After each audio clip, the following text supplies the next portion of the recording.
That was brave considering the players that you lost. How did you see it? Yeah, exactly that. I said to the team, we've won before, and I haven't been that proud of the performance, and we didn't get the result. And I think when you look back later on, over time you see 20-0 scoreline, you're probably thinking that we didn't play well. But yeah, I'm really proud of them to go through what they did, and you know, there's a fair bit more that you wouldn't know about that they've gone through.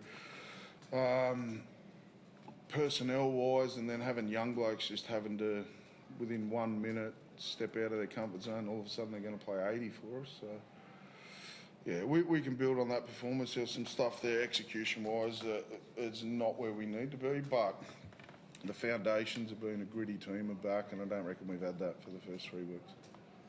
What happened with Jacob? It looked as though he did it running out. Yeah, he warmed up, he was fine. And he usually just gives one little blast of energy before he does the kick-off carry. And I know he fights, he studies which side they kick off. He wants that carry every week. And when he wasn't there, I knew something was wrong. But yeah, he done it then. He tore a calf.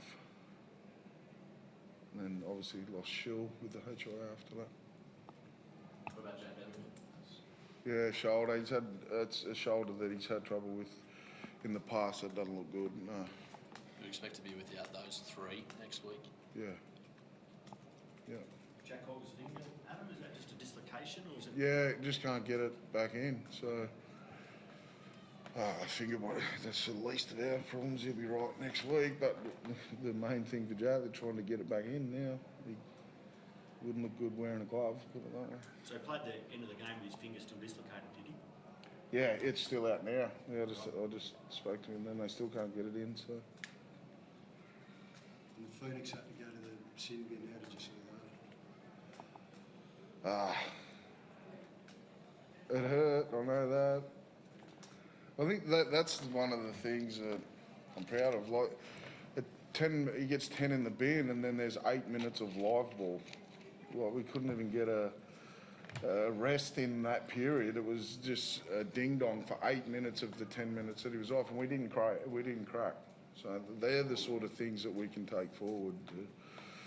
You know, when we put the kick in on the try line and they run the length, we scramble and we turn them away. That's the stuff that I want to highlight in our review. Like, we should be pretty proud of some of the effort. Kalyn, how gassed were you and your teammates for periods out there? Were you just turning them away with a scrambled line because of the injuries and the alike? How tiring were you? Yeah, it was a tough game from our boys. I don't want to say that injuries made us sort of click into gear, but we knew our backs were against the wall from the start, and it kind of brought us together in a way.